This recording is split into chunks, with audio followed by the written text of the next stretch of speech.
Imam Amudi itu guru matematika. Saya nggak bosan-bosan cerita ini, guru matematika. Muridnya sampai takut, ini masuk surga ndak, kiai kok ndak ngajarin istighosa atau tahlil malah ngajarin apa? Matematika. Beliau meninggal terus muridnya tanya, "Ma fa'alallahu bik?" Kira-kira gitu. Apa yang dilakukan Allah? Allah nyambut Anda gimana gitu. Terus kata Imam Amudi, bagus saya disuruh ngajar malaikat. Karena malaikat kan tidak pernah kayak anak bagi gini ngaji gini. Malaikat itu tidak pernah ngaji, dia iman saja karena tahu surga, tahu neraka terus iman gitu aja. Jadi imannya malaikat itu enggak keren kita. Imannya loh. Loh itu yang ngendikan Nabi loh, tidak saya. Nabi pernah tanya sama sahabat, iman yang paling keren siapa? Jawabannya sahabat malaikat. Ya enggak karuan malaikat iman. Dia yang tahu surga neraka, tahu segalanya masa ada? Enggak imannya pasti iman lah katanya. Terus ya para sahabat engkau iman ya wajar kan menangi saya, nemuin saya. Yang hebat itu orang-orang yang tidak melihat saya, tidak saya didik tapi tetap iman. Karena dididik akal, ya tadi dididik Quran, apa dididik Quran. Sama si hafal, teks bahasa Arabnya masang. Terus Imam Amudi kata Allah, suruh dia ngajarin para malaikat cara menemukan saya. Malaikat dikumpulin terus Imam Amudi disuruh ngajar. Sama singkat kata-katanya Allah di mimpi itu. Istadilla ala wahdaniyati bihadrati malaikati. Tolong ajarkan cara menemukan saya padahal Anda ini manusia yang tidak melihat saya. Assalamualaikum warahmatullahi wabarakatuh. Rabbi shrah li sadri wa yassir li amri wahlul 'uqdatam min lisani yafqahu qawli. Allahumma shalli wa sallim barik ala sayyidina Maulana Muhammadin wa ala alihi wa sahbihi ajmain. Amma ba'du. Enggang sangat kula hormati Habib Ali Asgaf, Habib Husain Asgaf, semua keluarga, wonten Mas Fikri, Mbak Nasila, semua enggang kula hormati, Mas Nurdin sedanten enggang kula hormati. Niki ngaos ilmu dulu apa ngaji ijazah dulu ini?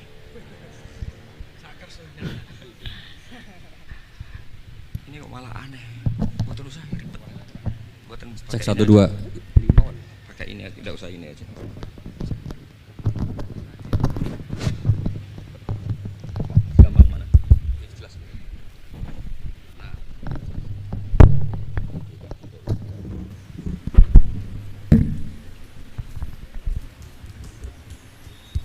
Ya, niki ngaji ilmu dulu nanti bagian terakhir ijazah. Bismillahirrahmanirrahim. Ini riwayatul Bukhari. Haddatsana Abdullah bin Yusuf, haddatsana Les, haddatsana Sa'id Al-Maqburi an Nabi Hurairah radhiyallahu anhu qala an-nabiy sallallahu alaihi wasallam. Ma minal anbiya'i nabiyyun illa qad u'tiya minal ayat ma mithluhu amana alaihil bashar. Wa innama kana alladhi utituhu wahyan awhahu wa ilayya fa arju an akuna aktsarahum tabi'an yaumal qiyamah.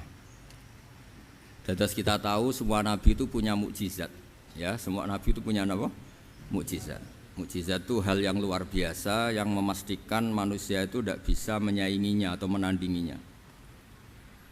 Dan rata-rata mukjizat nabi dulu itu fisik. Misalnya ontanya Nabi Soleh itu kan onta tapi keluar dari batu, itu kan aneh, aneh sekali. Atau tongkat Nabi Musa bisa simsalabim mengeringkan laut apa? Merah. Semua Nabi itu punya mukjizat dan semuanya berbentuk fisik. Kecuali mukjizatul Rasulullah Shallallahu Alaihi Wasallam itu berupa Al-Quran. Al-Quran itu konsep ilmiah. Terus kata Rasulullah Shallallahu Alaihi Wasallam, tapi saya karena Quran itu justru berharap pengikutku besar dan sampai hari kiamat. Sekarang kita logika ya. Andaikan kamu punya tongkatnya Nabi Musa, kalau kamu suka uang, kepikirannya dijual apa dipakai? Kalau kamu suka uang, dipakai. Kalau kamu ahli suudon itu pikirannya ndak, ini asli ndak. Karena yang melihat di Turki itu ya sebagian gitu. Kalau yang suka perdukunan itu bayangkan itu miliknya. Mungkin dipakai ngakali orang atau apa, pokoknya bayangkan itu miliknya. Kalau yang kolektor pikirannya itu nanti ini laku berapa. Tapi kalau peneliti mungkin pikirannya itu ini asli apa enggak? Bukti aslinya apa? Repot lah. Lagi pula kalau kamu punya utang terus mau apa? Istri kamu marah mau apa? Kalau pakai tongkat. Nah, beda dengan mukjizatnya Quran itu semuanya apa? Ilmiah.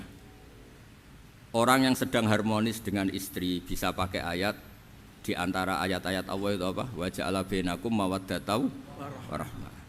Nanti kalau ditakdir cerai, saya tidak menyarankan cerai. Kalau ditakdir cerai, itu masih dimotivasi sama Allah wa iyyatafarraqa yughnillahu kullam min sa'ati. Jika suami istri itu cerai, jangan-jangan suaminya dapat istri lebih baik, istrinya nanti dapat suami lebih baik. Jadi yang masa lalunya dianggap prahara.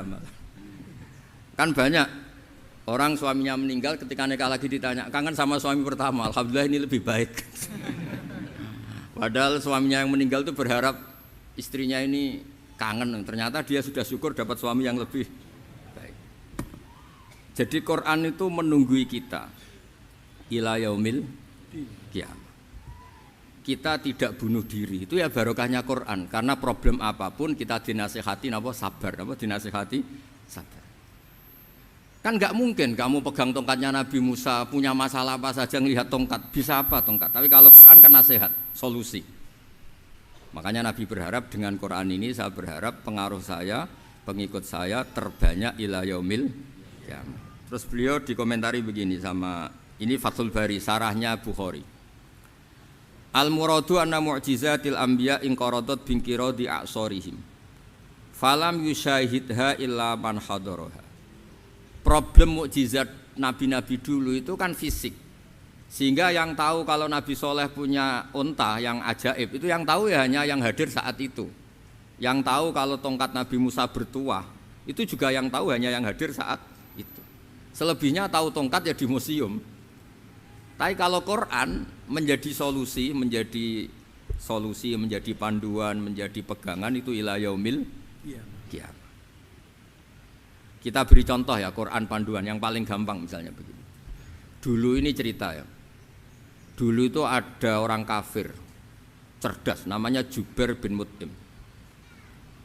Itu saking pinternya dia, pinter juga tokoh.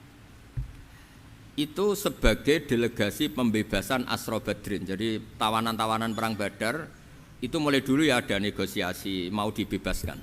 Terus orang-orang kafir ini menugaskan namanya Jubair bin siapa? Mut'im. Ini ada di Bukhari. Karena ini ngaji di Jakarta. Kalau orang nggak tahu hadis juga tanya ini sahih enggak itu. Wong nggak tahu kok tanya itu aneh-aneh. Padahal kalau dibodoni itu ya nggak tahu. Tapi ya tetap tanya, hadisnya ini sahih enggak? Ini kata kiai apa kata nabi ini ya? Memangnya kata nabi kamu dengar kan ya lewat kiai. Emang.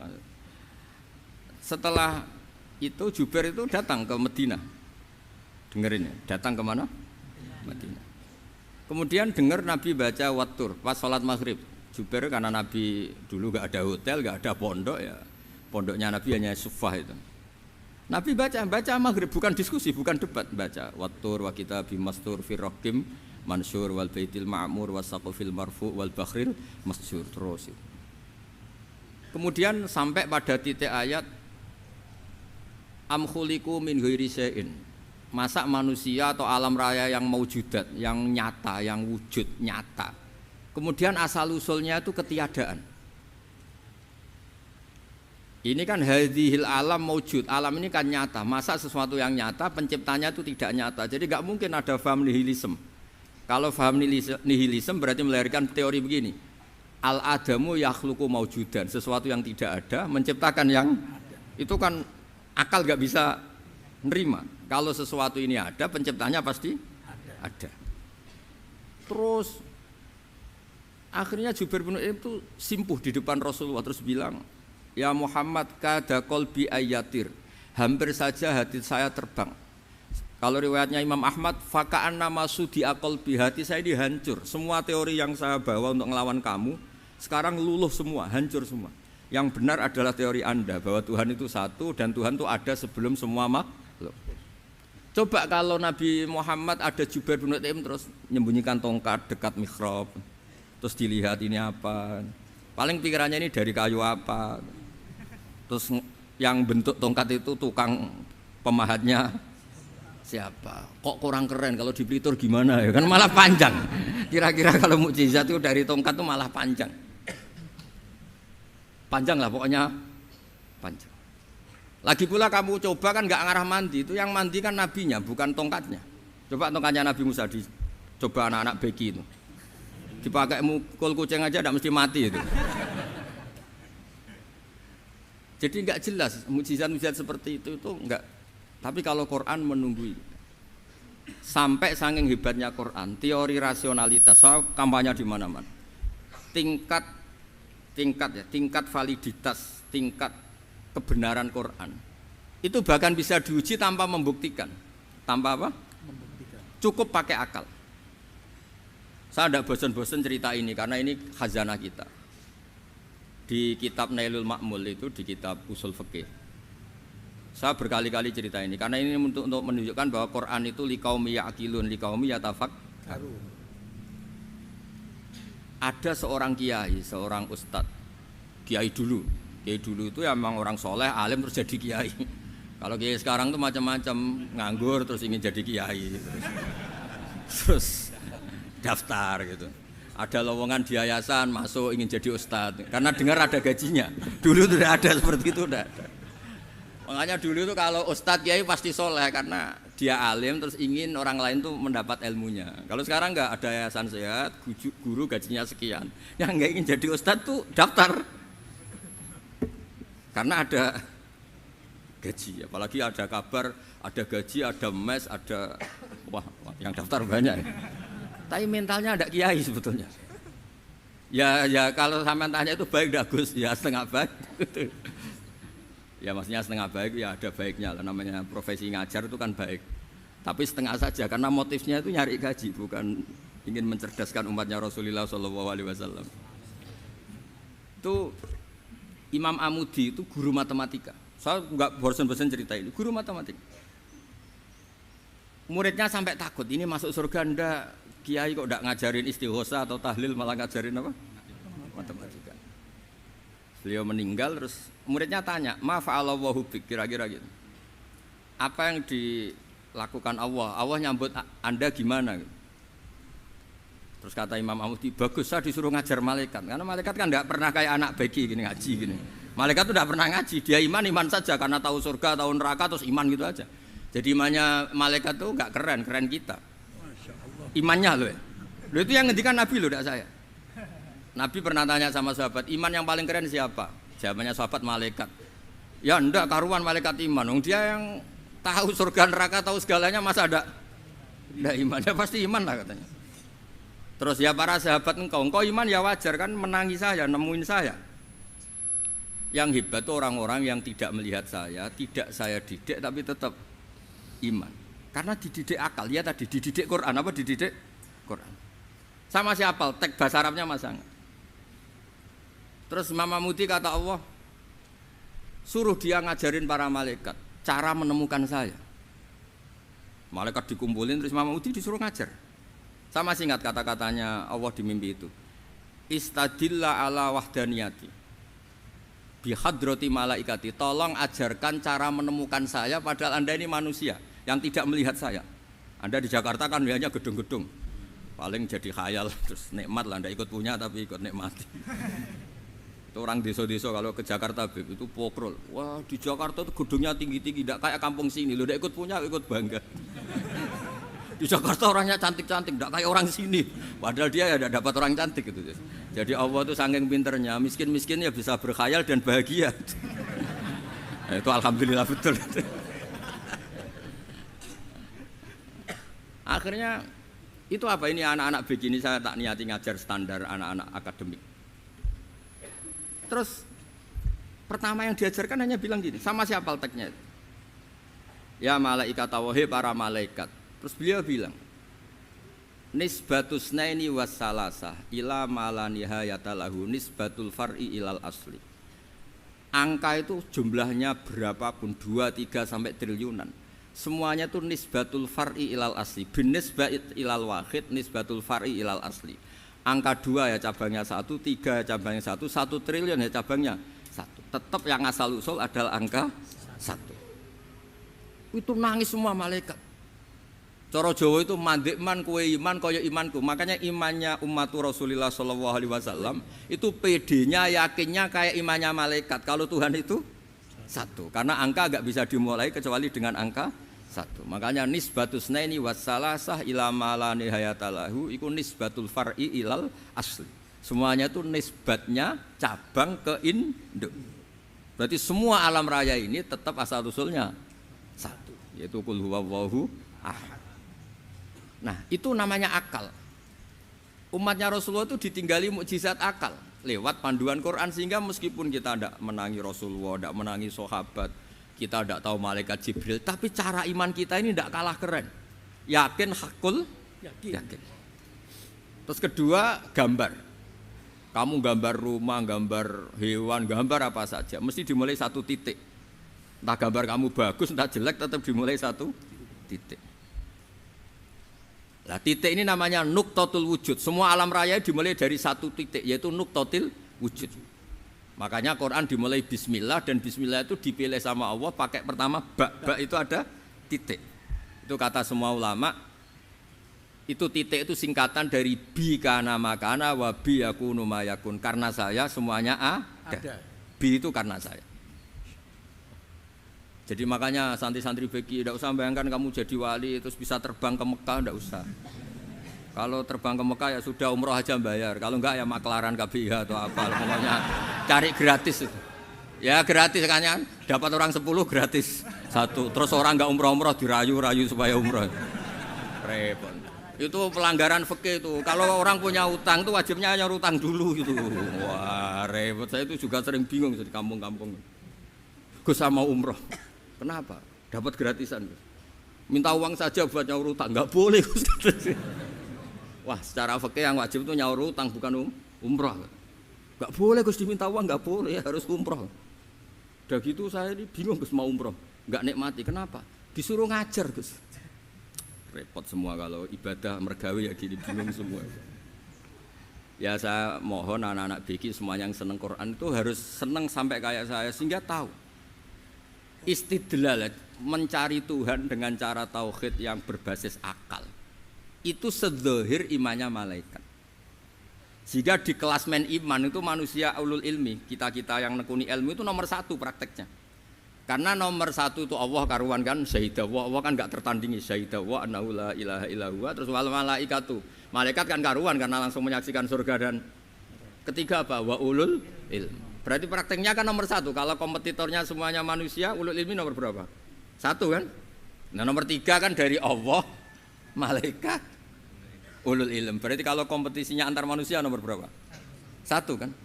Nah kenapa ulul ilmi di nomor tiga kan tapi dari Allah, malaikat, ulul? Kerennya kayak apa? Karena cara iman ulul ilmi itu enggak ada ragunya sama sekali.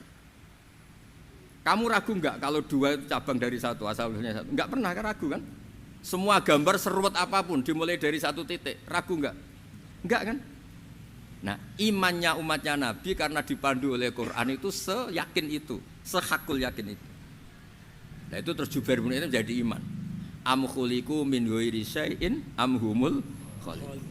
Terus kata Allah lagi, kalau kamu tidak percaya saya yang bikin langit bumi ya gampang dong, kamu saja yang ngomong kalau kamu yang bikin. Paling orang sepakat kamu stres. Terus hanya ayat gitu, am khalaqus samawati wal ard. Kalau kamu tidak yakin Allah yang bikin ya silakan Anda klaim saja kalau kamu yang bikin langit bumi.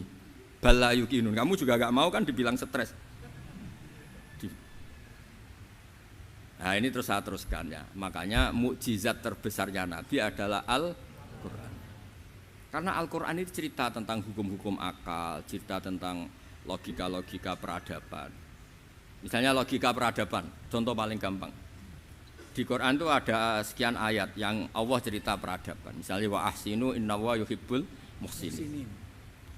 Itu dikutip terus kemudian disimpulkan dalam peradaban. Kata Sayyidina Ali karramallahu wajhah ngendikannya gampang. Ahsin man syi'ta takun amirah. Kamu berbuat baik saja sama seseorang, maka otomatis kamu akan jadi pemimpinnya.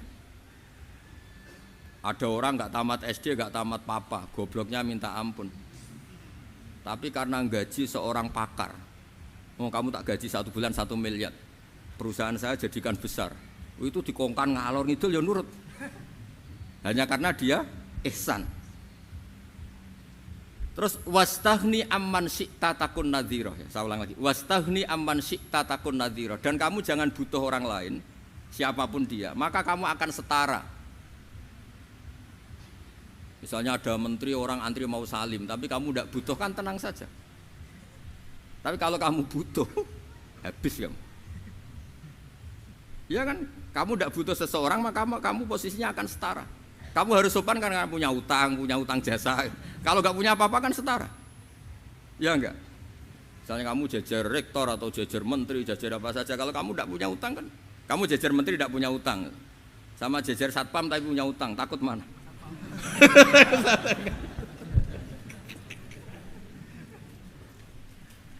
Kalau butuh itu mesti kalah kan? Ada pejabat misalnya nggak begitu cantik sama perempuan cantik yang kamu butuh ingin dicintai, takut mak. Padahal nggak jelas orang ini pangkatnya apa, nggak jelas. Jadi dalam hukum sosial itu kata Sidina Ali, wastaghni amman syi'ta takun nadhira. Kamu jangan butuh seseorang maka kamu akan setara. Terus yang terakhir, wahtas ila man syi'ta takun asira. Asira pakai sin. Dan silahkan butuh seseorang maka kamu akan jadi budak dia. Ya coba misalnya Anda seorang profesor, seorang alim, seorang kiai top. Misalnya mencintai janda di ujung kampung sana, jalan kaki 2 kilo. Padahal itu gak tamat SD, tapi gara-gara seneng kacau kan, logika kepangkatan hilang semua kan.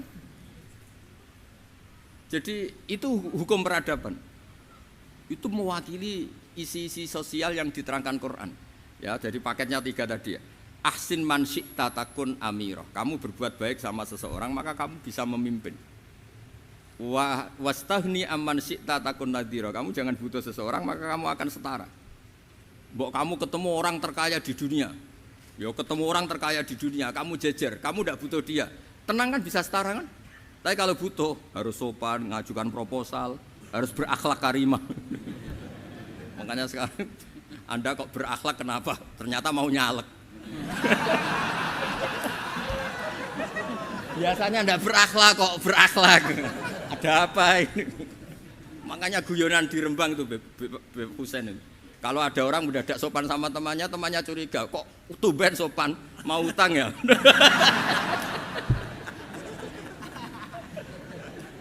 Zaman akhir itu kacau.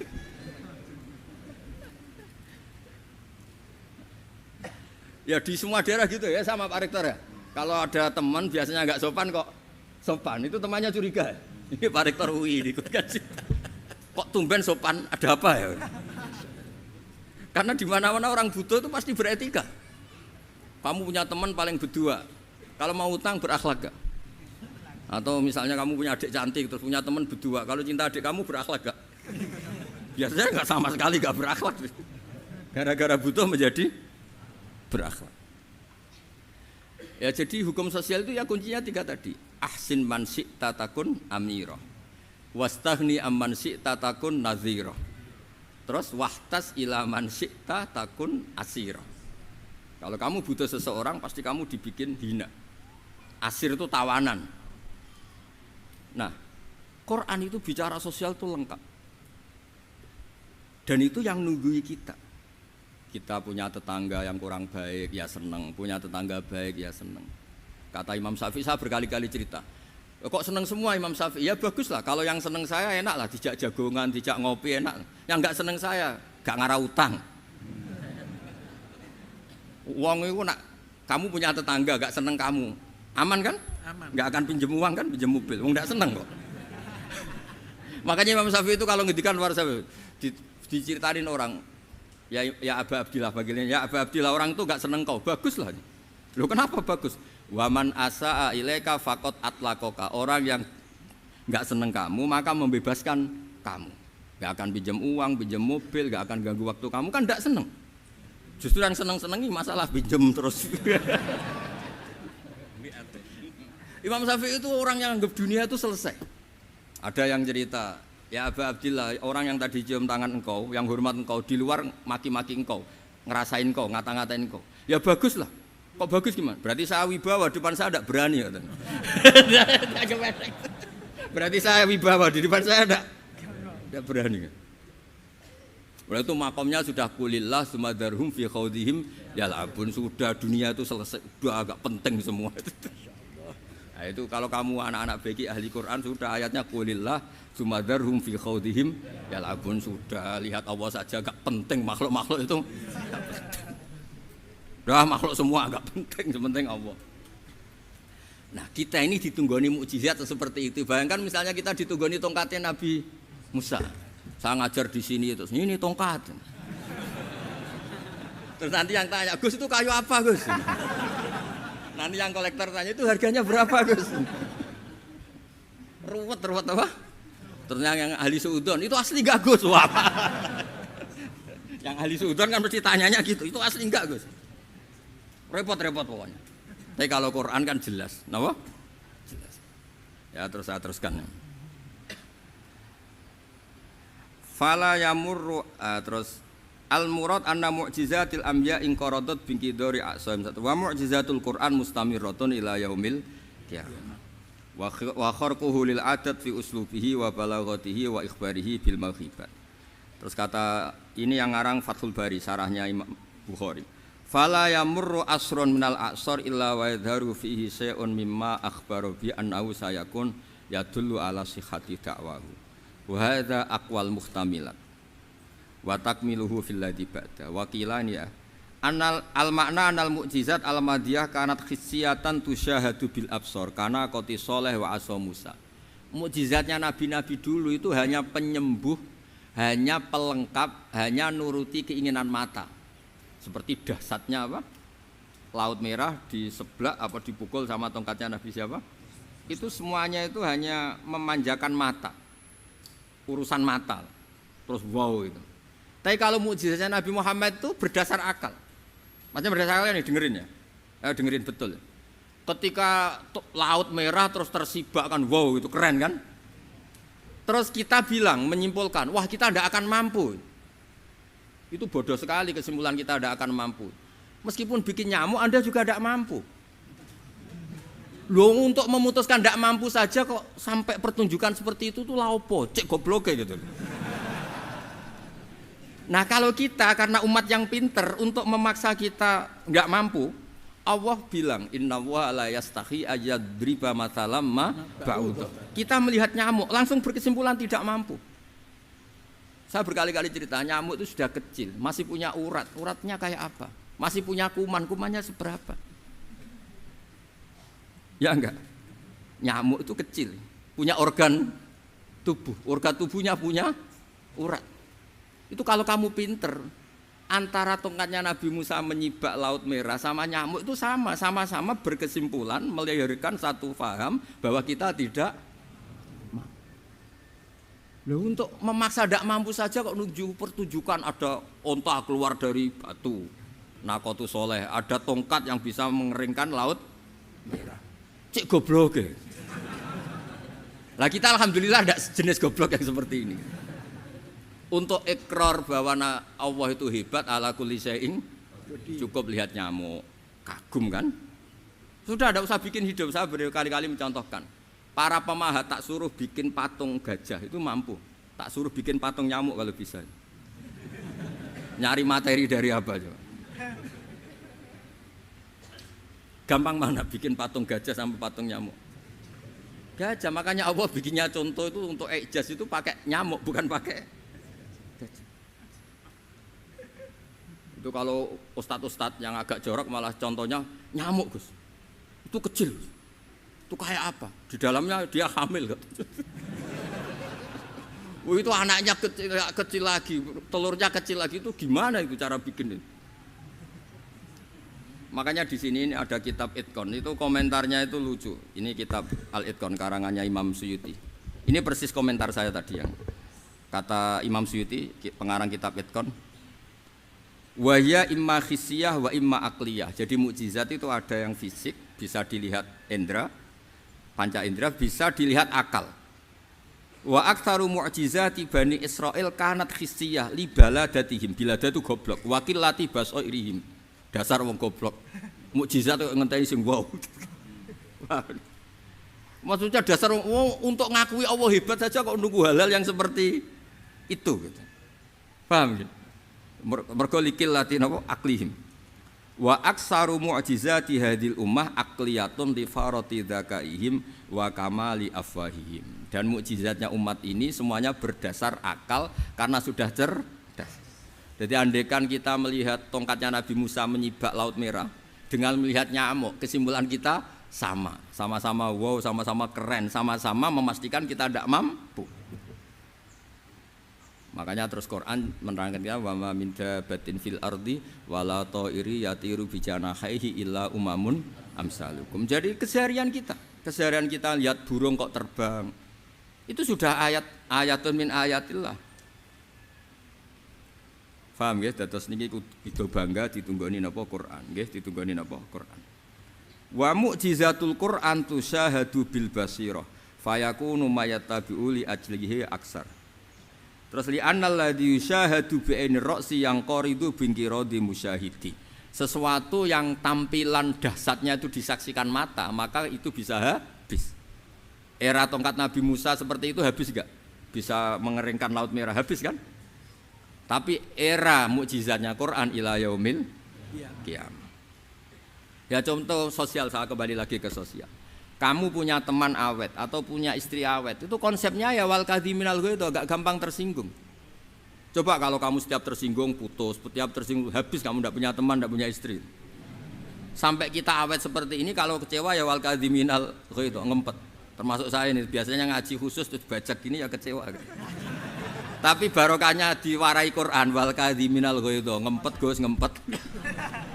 Terus kecewa sama teman, kenapa tidak putus? Karena wal afina aninna, sudah kalau kecewa maafkan. Coba kalau kita kecewa presiden demo, kecewa menteri demo, kecewa orang tua minggat. Ya kalau dicari, kalau tidak kan malu. Saya itu punya teman tak tanya, kecewa Gus sama bapak itu. Kenapa tidak minggat? Malu. Kenapa malu? Takut gak dicari. Itu orang tuh paling malu itu kalau keluar dari rumah nggak di. Saya punya teman lagi, saya ini takut mati Gus. Kenapa? Takut istri saya tidak nangis Gus. Itu kematian terburuk itu kalau sudah mati tahu istrinya ada nangis, itu malu betul itu. Makanya jangan mati, pokoknya pastikan orang sekeliling Anda nangis itu baru berani mati, kalau enggak jangan. Ya jadi mukjizatnya Nabi itu luar biasa. Walladzi yusyahadu bi'ainil aqli bakin yusyahiduhu kullu man jaa ba'dal awali mustamirran. Sesuatu ilmiah, sesuatu agama atau apa saja yang logis itu akan abadi ila yaumil. Kayak tadi ketika kita kecil diajari apa? Wujud, qidam, baqa, mukhalafatul hawadisi, qiyamuhu binafsihi, wahdaniyat, qudrat, iradah. Itu ila yaumil qiyamah. Karena kita pasti punya logika tadi, masa alam raya yang maujud didahului ketiadaan. Kemudian ketiadaan ini kita rumuskan, ketiadaan inilah yang bikin alam raya. Di mana-mana nihilisme, ketiadaan ya layu asfiru say'an, namanya tiada ya tidak punya akibat apapun. Yang punya akibat apapun ya sesuatu yang wujud. Loh itu kan ila yaumil qiyamah, sampai kapanpun teori itu akan nunggui kita ila yaumil qiyamah. Tapi kalau tongkat Nabi Musa ketika kita tidak melihat kan punya alasan tidak ngandel, Musa tidak tahu. Tapi kalau kamu seperti ini, orang paling mulhid sekalipun, paling ateis sekalipun, terus ditanya, bisa enggak Anda mulai angka di luar angka 1? Tidak bisa kan? Makanya benar Imam Amudi tadi, ketika diminta Allah, istadilla ala wahdaniyati bi hadrati malaikati, tolong ajarkan kenapa manusia begitu yakin kalau saya ini satu, padahal mereka tidak melihat saya. Terus beliau ngendikan, apa? Nisbatus naini wassalasa ilal wahid nisbatul far'i ilal asli. Angka 2, 3 sampai enggak terbatas, semuanya dibanding angka 1 itu nisbatul far'i ilal asli. Semuanya itu cabang dari angka 1. Itu mbok siapapun enggak usah ditunggoni nabi, enggak usah ditunggoni wali. Logikanya akan seperti itu. Itu yang dimaksud apa?